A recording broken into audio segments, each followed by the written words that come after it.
Yang ingin saya sampaikan di sini menyambung dari apa yang disampaikan Ibu Iza tadi, budaya positif berbagi baik itu judul besarnya. Jadi ini yang bagian keduanya atau sisi kedua atau yang bahasa kerennya sekarang part 2.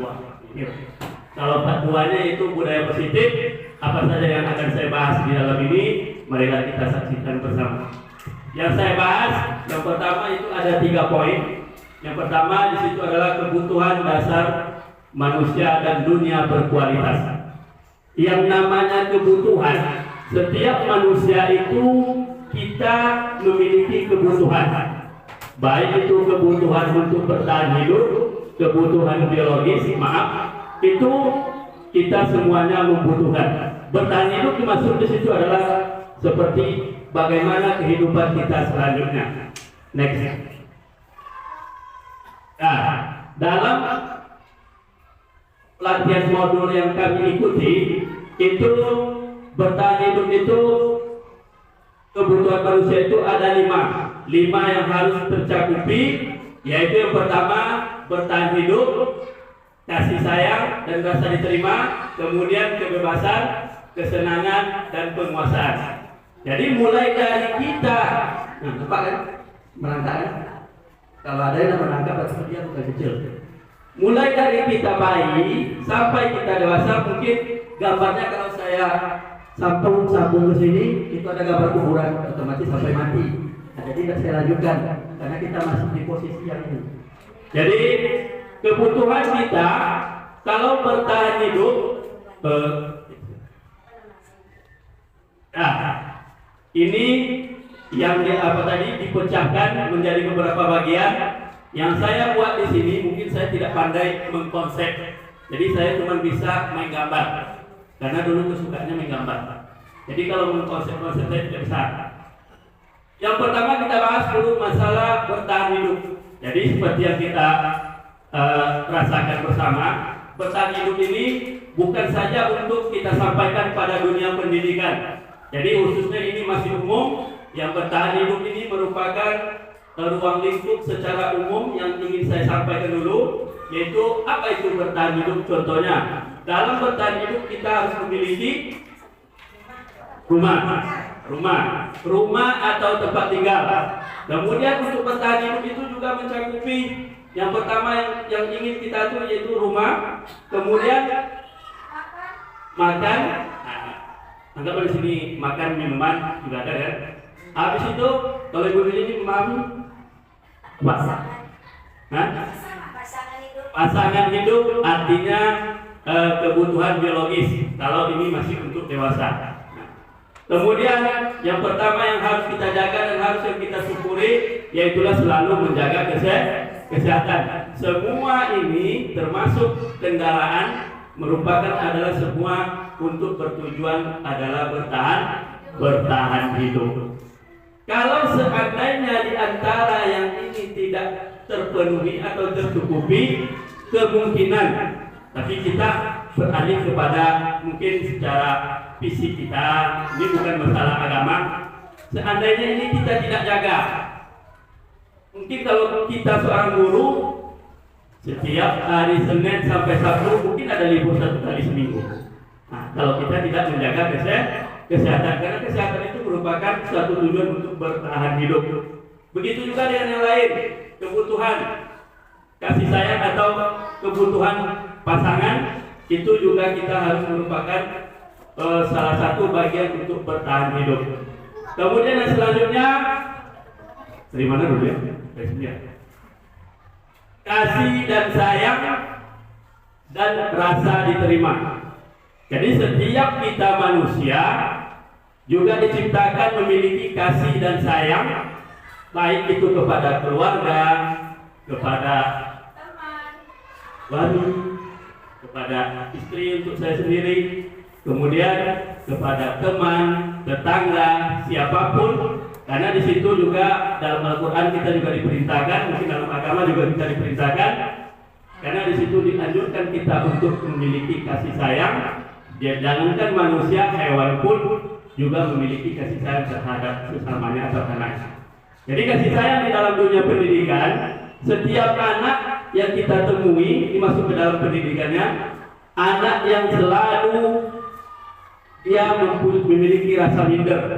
Jadi kenapa anak ini minder? Karena dia merasa kasih sayang atau perhatian yang kurang. Jadi dia selalu mau ibu guru nih sayang kepada saya. Jadi dia di dalam hatinya berkata begitu. Jadi dia ingin rasa diterima oleh guru ataupun keluarganya sendiri. Jadi itu merupakan suatu kebutuhan yang didasari untuk kebutuhan bertahan hidup dan dalam kasih sayang serta rasa diterima dalam dirinya harus memiliki rasa ingin diterima baik di sekolah, di keluarga maupun di lingkungan tempat dia tinggal. Kemudian selanjutnya penguasaan. Penguasaan di sini kalau di dalam dunia pendidikan, kalau kita melihat dari logonya atau gambarnya, itu merupakan gambar seorang raja. Jadi penguasaan yang dimiliki ke anak ini merupakan kebutuhan dasar, yaitu anak ini merasa ingin dihargai oleh teman-temannya. Jadi otomatis anak yang memiliki kebutuhan dasar penguasaan ini adalah anak-anak yang mempunyai tekad untuk menjadi seorang pemimpin. Nah, jadi itu merupakan kebutuhan dasar yang terbagi dalam untuk kebutuhan dasar bertahan hidup. Kemudian dalam penguasaan ini juga anak-anak ini memiliki sifat yang egois. Nah, anak yang memiliki sifat yang egois. Jadi karena egois dia ingin selalu menjadi yang terkuat di kelas itu, makanya anak-anak yang memiliki kebutuhan dasar seperti itu adalah anak-anak yang ingin menjadi seorang pemimpin. Mungkin di kelas ibu-ibu, karena saya tidak wali kelas. Nah, jadi di kelas ibu-ibu yang wali kelas, mungkin ada tipe anak yang seperti ini. Anak yang selalu ingin membanggakan dirinya. Jadi otomatis anak yang seperti kebutuhan dasar ini, itulah anak-anak yang memiliki nanti egois yang tinggi. Jadi bagaimana kita menghadapi nanti itu adalah next selanjutnya. Kemudian kebutuhan dasar yang selanjutnya adalah kesenangan. Jadi kesenangan ini tidak jauh beda dengan pengertian nantinya dari kebebasan. Jadi anak-anak yang memiliki kebutuhan dasar kesenangan ini yaitu anak-anak yang memiliki karakter yang unik. Nah, ini anak-anak yang memiliki karakter yang unik. Ada di kelas itu yang kita lihat, contohnya anak ini wajahnya atau yang unik misalnya. Bagaimanapun kita ingin marah, pasti kita seorang guru ingin tertawa. Dan ada karakter anak seperti itu. Walaupun dia buat kesalahan, tapi dari jawaban dia menjawab, misalnya dari wajah dia bagaimana, kita nampak dari wajah dia ataupun dari dia cara ngomong ada yang bikin kita tertawa. Ada kan? Setiap kelas kita mungkin ada yang seperti itu. Mau marah kita tidak jadi marah karena anaknya memang unik modelnya. Nah, kemudian kebutuhan dasar selanjutnya kebebasan. Jadi ini bukan untuk guru saja, ini untuk kita sebagai orang tua. Anak itu jangan terlalu dikekang.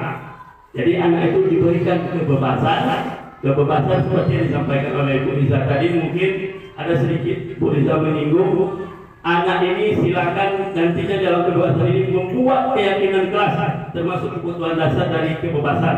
Jadi kita kasih ke anak itu apa yang mereka inginkan, apa yang mereka perbuat silakan. Jadi tugas kita hanya memonitor. Selanjutnya tadi kebutuhan dasar dan dunia berkualitas. Di sini saya menyampaikan dunia berkualitas. Dunia berkualitas adalah dunia berkualitas Anda itu, misalnya dunia berkualitas kita merupakan tempat khusus dalam pikiran kita atau tempat Anda menggambarkan representasi dari semua yang Anda inginkan, bisa berisi orang-orang yang Anda sayang, hal-hal dan apa saja yang terbaik dalam hidup Anda dan membuat Anda merasa bahagia dan terpenuhi kebutuhan dasarnya. Maksudnya adalah dunia berkualitas itu adalah sesuatu memori yang kita miliki khusus. Apakah di dalam memori itu ada orang yang kita sayang? Apakah ada satu peristiwa yang begitu tidak bisa kita lupakan? Atau ada hal-hal yang menarik yang membuat kita selalu mengingat dan menyimpan di dalam memori tersebut. Jadi itu adalah suatu memori yang tersimpan pada diri kita sendiri. Next.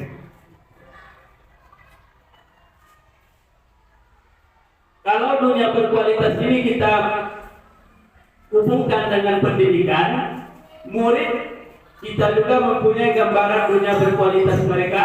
Tentunya sebagai guru kita ingin mereka memasukkan hal-hal yang bermakna dan nilai-nilai kebaikan yang hakiki ke dalam dunia berkualitas mereka. Bila guru dapat membangun interaksi yang memberdayakan dan memerdekakan murid, maka murid akan meletakkan dirinya sendiri sebagai individu yang positif dalam dunia berkualitas karena mereka menghargai nilai-nilai kebajikan. Artinya, kalau kita hubungkan dunia berkualitas ini pada dunia pendidikan, yaitu murid juga memiliki sesuatu yang memori yang mereka simpan. Jadi kita sebagai guru harus menanyakan apa yang sebenarnya terjadi dalam hidup kamu. Jangan kita langsung memarahi, menghukum ataupun tadi memberikan hukuman yang semacam apapun. Jadi kita harus bertanya. Kadang-kadang ada memori anak ini yang mungkin masa lalunya silap, suram, masa lalunya agak suram, dia di rumah agak tertindas. Jadi kita harus memahami apa isi dari dunia berkualitas anak tersebut. Next. Kita masuk yang poin kedua. Yang pertama tadi kebutuhan dasar manusia. Yang keduanya poinnya itu 5 posisi kontrol. Jadi ada 5 posisi kontrol yang telah disinggung juga oleh Ibu Riza. Yang pertama penghukum, pembuat merasa bersalah, teman, pemantau atau monitor, yang terakhir manajer. Jadi untuk pemahaman ini mungkin tadi untuk penjelasannya sudah dibahas juga sama Ibu Riza. Jadi kalau untuk ini kita masuk video.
Lima posisi kontrol itu adalah: 1. Posisi penghukum, 2. Posisi pembuat merasa bersalah. Jadi mari kita simak video berikut ini. Mungkin di sini lebih menjelaskan bagaimana 5 posisi kontrol yang kita laksanakan dalam dunia pendidikan. 3. Posisi teman, 4. Posisi pemantau atau monitor, dan 5. Posisi manajer. Untuk lebih memahami kelima posisi tersebut, mari kita saksikan kasus Naren yang terlambat hadir 20 menit di sekolah dan melihat bagaimana kelima posisi kontrol dalam menghadapi masalah tersebut. Nah, itu posisi penghukum. Ini contoh dalam dunia pendidikan.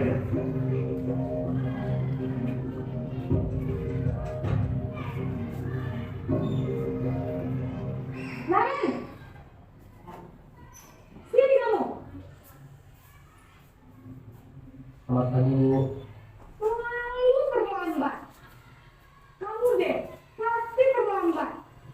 Maaf Bu, saya Apa? Apa coba? Alasan kamu apa lagi? Kapan sih kamu tidak terlambat? Malas sekali ya kamu jadi anak. saya Dasar pemalas. Gak kapok-kapok sih kamu. Sudah berapa kali terlambat? Sana, kamu keliling lapangan basket 2 kali.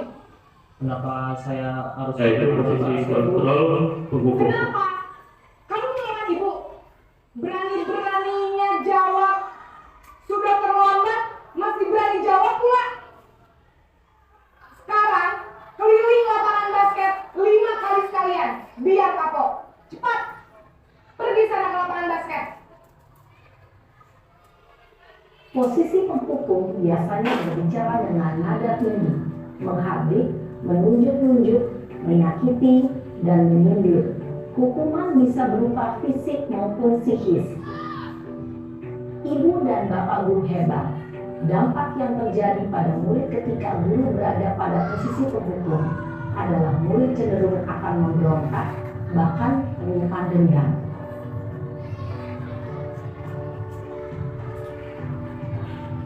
Posisi pembuat merasa bersalah. Ini murid nanti akan merasa bersalah atas apa yang disampaikan guru. Kasusnya juga terlambat.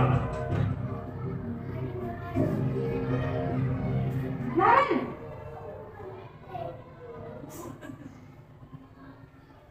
selamat pagi Bu. Naren, kamu kenapa terlambat lagi, nak? Ya Tuhan, Naren, kamu senang ya bikin ibu susah ya? Kalau kamu terlambat lagi, nanti ibu yang ditegur bapak kepala sekolah, nak. Disangka ibu tidak bisa membina kamu. Duh, gimana ini? Maaf Bu, Duh, Gusti Naren, kamu suka ya kalau ibu ditegur bapak kepala sekolah? Terus, sekarang ibu harus tulis apa yang di buku absen? Ini setuju. Jadi, apakah Naren meyakini prinsip saling menghormati tersebut? iya Bu, saya meyakininya. Apakah Naren bersedia memperbaiki masalah keterlambatan ini? Bersedia Bu. Bagaimana kamu akan perbaiki masalah keterlambatan ini? Saya akan coba untuk tidak lupa menyetel alarm saya Bu. Baik, kalau Naren lupa menyetel alarm di rumah, ada orang yang kira-kira bisa bantu mengingatkan tidak? Ada Bu, kakak saya, Kak Emma. Ada lagi selain Kak Emma? Selain Kak Emma, ada ibu saya. Baik, jadi yang mengingatkan Naren adalah Kak Emma dan ibu Hadia. Kira-kira akan mulai set alarm kapan nih, Naren? Setelah pulang sekolah, akan segera saya lakukan. Baik, jadi Naren akan setel alarm untuk bangun besok pagi dan akan diingatkan oleh kakak dan ibunda Naren ya. Ada lagi yang mungkin perlu dilakukan, Naren, agar tidak terlambat bangun lagi. Tidak ada Bu. Baik, Naren, terima kasih untuk kerjasama kamu. Sekarang kamu perlu kembali ke kelas untuk belajar. Baik Bu, terima kasih. Posisi manajer adalah posisi kontrol yang disarankan untuk membimbing murid memiliki sikap disiplin yang positif, yaitu murid yang mandiri, bertanggung jawab, dan dapat memecahkan masalah. Tujuan dari posisi ini adalah agar murid dapat berefleksi atas tindakannya. Guru akan dengan tulus memberikan pertanyaan-pertanyaan bermakna, sehingga membuat murid dapat belajar dari kesalahannya dan mencari sebuah solusi untuk menyelesaikannya. Baiklah Ibu. Jadi dari video tadi mungkin kita dapat menyimak. Mungkin kalau saya menyampaikan mungkin Ibu kurang paham. Jadi saya masukkan video itu, biar video itu yang menjelaskan secara real, secara nyata bagaimana penggunaan posisi kontrol yang kita akan laksanakan. Jadi dari kesimpulan tersebut, mungkin di sini ada tabel kesimpulan yang sudah saya masukkan. Yang pertama, bagaimana posisi, misalnya penghukum, guru akan berbuat menghardik, menunjuk-nunjuk, menyakiti, dan menyindir. Kemudian pembuat rasa bersalah, itu guru akan berceramah menunjukkan kekecewanya. Kemudian teman itu guru akan membuat alasan-alasan untuk muridnya. Kemudian selanjutnya pemantau atau monitor, apa yang akan dilakukan guru yaitu menghitung dan mengukur. Kemudian manajer, di situ guru akan mengajukan pertanyaan-pertanyaan. Kemudian kalau untuk perkataan guru, kalau penghukum, kalau kamu tidak melakukannya, saya akan, kita lanjutkan, misalnya akan menyuruh kamu mengelilingi lapangan, akan disuruh push up. Kemudian kalau untuk pembuatan salah, guru akan berkata, kamu sudah mengecewakan ibu dan bapak guru. Kemudian untuk teman, guru akan berkata, lakukan untuk bapak atau ibu, ya sudah, nanti bapak ibu bantu bereskan urusan absennya. Kemudian kalau untuk pemantau, apa yang dikatakan guru, apa peraturannya, apa konsekuensinya, apa yang telah kamu lakukan, dan apa yang terjadi sekarang, seperti yang ditampilkan video tadi. Kemudian untuk manajer juga ada pertanyaan nantinya, apa yang kita yakini, kemudian apa yang meyakinkan hal tersebut. Kalau kamu meyakinkan, kamu akan memperbaikinya. Kalau kamu memperbaikinya, jadi kira-kira hal tersebut yang menggambarkan apa tentang dirimu, bagaimana ke depannya. Itu posisinya, posisi manajer. Kemudian hasilnya dari posisi kontrol ini, yang pertama hasilnya penghukum. Apa hasilnya? Nanti anak menjadi pembentak, pendendam, menyalahkan orang lain. Kemudian kalau pembuat rasa masalah, apa hasilnya? Membunyikan atau menyangkalkan atau berbohong. Kemudian teman, apa hasilnya nanti bagi pendidik atau siswa kita? Yaitu ketergantungan. Nanti dia hanya takut pada satu orang saja.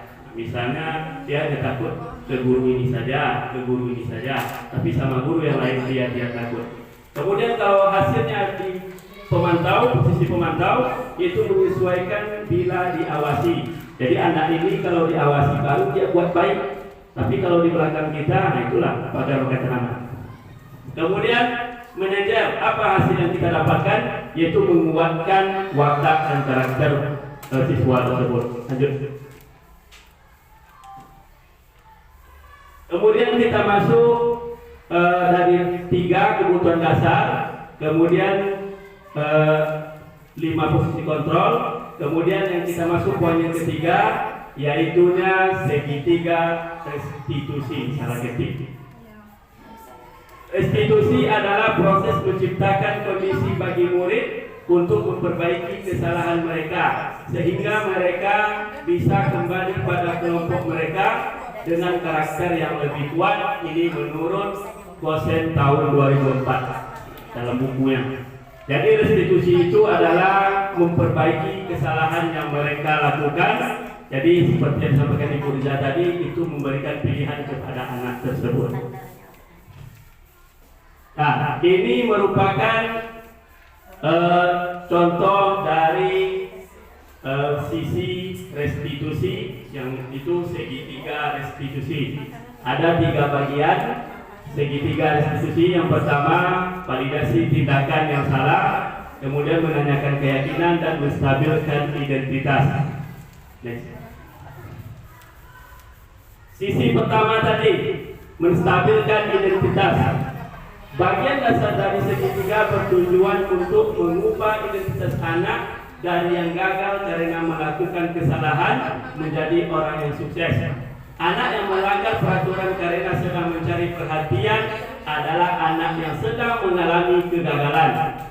Dia mencoba untuk memenuhi kebutuhan dasarnya, namun ada benturan-benturan atau hal-hal tertentu yang tidak mungkin bisa dilewatkan. Kalau kita mengkritik dia sebagai guru, kita mengkritik dia, maka kita akan tetap membuatnya dalam posisi gagal. Kalau kita selalu mengkritik anak ini tanpa kita cari tahu, berarti anak ini selalu merasa anak yang gagal dan tidak diperhatikan. Kemudian kalimat apa yang harus kita gunakan untuk menstabilkan tadi? Kalimat pertama, berbuat salah itu tidak apa-apa, seperti yang dicontohkan oleh guru di video tadi. Kemudian kalimat apa lagi? tidak ada manusia yang sempurna. Kemudian saya juga pernah melakukan kesalahan seperti itu. Kita ini posisinya adalah guru. Jadi kita bisa menyelesaikan ini. Bapak Ibu tidak tertarik mencari siapa yang salah, tapi Ibu ingin mencari solusinya. Kita sebagai guru tidak perlu kamu tidak bisa begini, kamu tidak bisa begini. Kita tak usah membahas masalah orang itu lagi. Yang harus kita cari untuk kedepannya bagaimana solusi agar si anak ini tidak terlambat lagi. Jadi kemudian kalimat berikut yang baik kita gunakan. Kamu berhak merasa begitu. Kemudian apakah kamu sedang menjadi teman yang baik buat dirimu sendiri? Kemudian selanjutnya, 2. Validasi tindakan yang salah. Setiap tindakan kita dilakukan dengan satu tujuan, yaitu memenuhi kebutuhan dasar. Kalau kita memahami kebutuhan dasar apa yang didasari sebuah tindakan, kita akan bisa menemukan cara paling efektif untuk memenuhi kebutuhan tersebut. Menurut teori kontrol, semua tindakan manusia, baik atau buruk, pasti memiliki maksud dan tujuan tertentu. Seorang guru yang memahami teori kontrol tadi pasti akan mengubah pandangannya dari teori stimulus respon ke cara berpikir proaktif yang mengenali tujuan dari setiap tindakan. Kita yang mungkin tidak suka sikap seorang anak yang terus-menerus merengek, tapi bila sikap itu mendapat perhatian kita, maka itu telah memenuhi kebutuhan anak tersebut. Nah, seperti yang saya sampaikan tadi, kalau ada anak yang selalu minder, kemudian kita perhatikan, itu termasuk kebutuhan dasar dari kasih sayang seorang guru. Namun bila dikatakan dengan nada tanpa menghakimi akan memvalidasi kebutuhan mereka. Jadi dalam sesi ini atau sisi ini juga ada beberapa contoh kalimat yang harus kita gunakan dalam setiap menstabilkan atau memvalidasi kesalahan anak. Yang pertama kalimatnya, padahal kamu bisa melakukan yang lebih baik, yang lebih buruk daripada ini. Seolah-olah kita memberikan pandangan, ini ada yang lebih buruk yang bisa kamu lakukan. Tapi bukan kita mengajarkan, seolah-olah kita memberikan pemahaman kepada mereka. Kemudian kamu pasti punya alasan mengapa kamu melakukan itu. Kita tanya dulu. Kemudian kamu patut bangga pada dirimu sendiri karena kamu telah melindungi sesuatu yang penting buat kamu. Kemudian kalimat yang berikut yang kita pakai, kamu boleh mempertahankan sikap itu, tapi kamu harus menambahkan sikap yang baru. Jadi kita merubah anak secara perlahan-lahan. Bagaimana anak yang mendongkol nanti bisa perlahan-lahan dengan kebutuhan yang saya sampaikan tadi bisa menjadi baik dan memiliki perangai yang baru. Kemudian sisi yang ketiga, yaitu menanyakan keyakinan. Enak pada bahasa Inggris. Betul.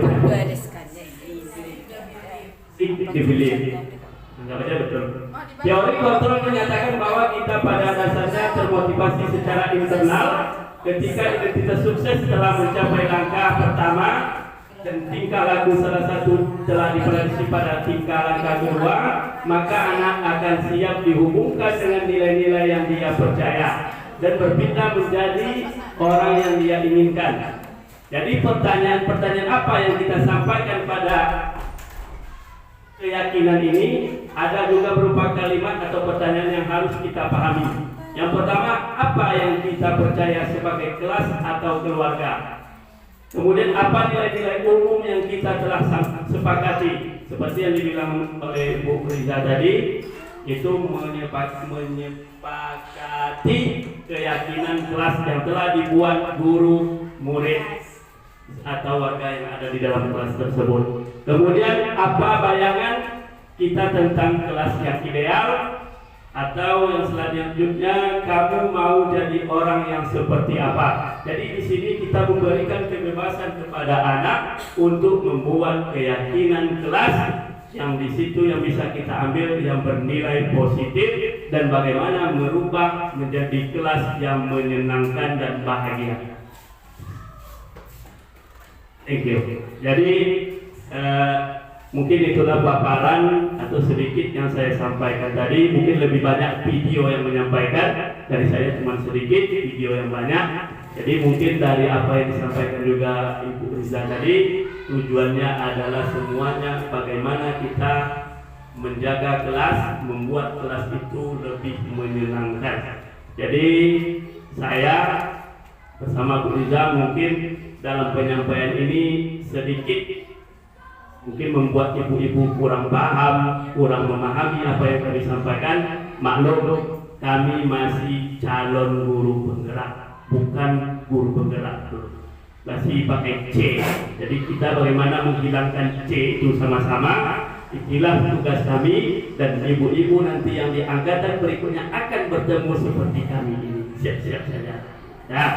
Jadi kami mendoakan mungkin untuk kita bersama semua yang kami sampaikan, baik dari Ibu Riza, saya sendiri, itu bertujuan untuk bagaimana menyenangkan kelas kita, bagaimana menyenangkan murid, dan tidak tertutup kemungkinan untuk anak-anak kita.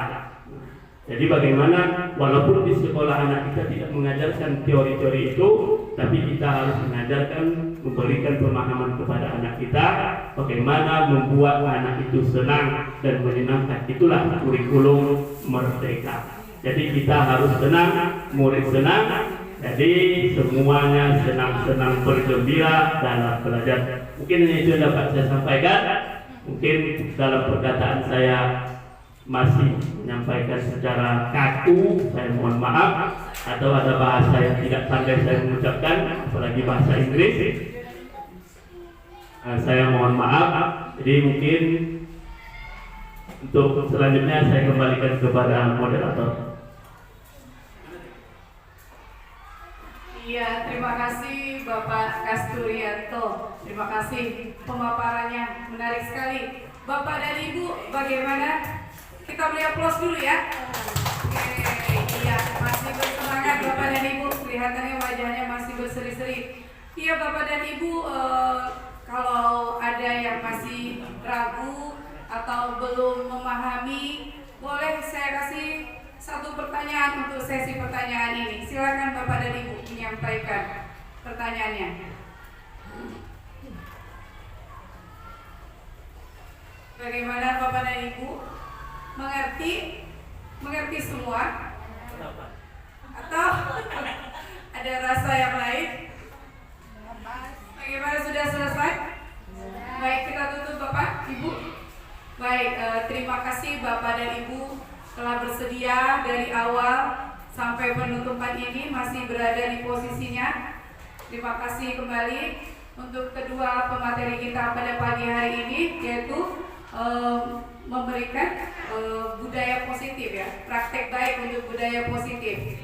Semoga apa yang disampaikan pemateri pada hari ini dapat kita lakukan dalam pembelajaran yang sebenarnya sehari-hari, sehingga apa yang diharapkan, yaitu budaya positif sendiri, akan bisa berlangsung di dalam kelas, sehingga pembelajaran juga akan lebih menyenangkan. Karena pembelajaran saat ini, kurikulum merdeka itu adalah berpihak pada anak. Kita guru hanya sebagai manajer, sebagai penuntun sesuai dengan filosofi Ki Hajar Dewantara. Terima kasih Bapak dan Ibu, saya selesai, saya sudahi dengan wabillahi taufik wal hidayah. Assalamualaikum warahmatullahi wabarakatuh.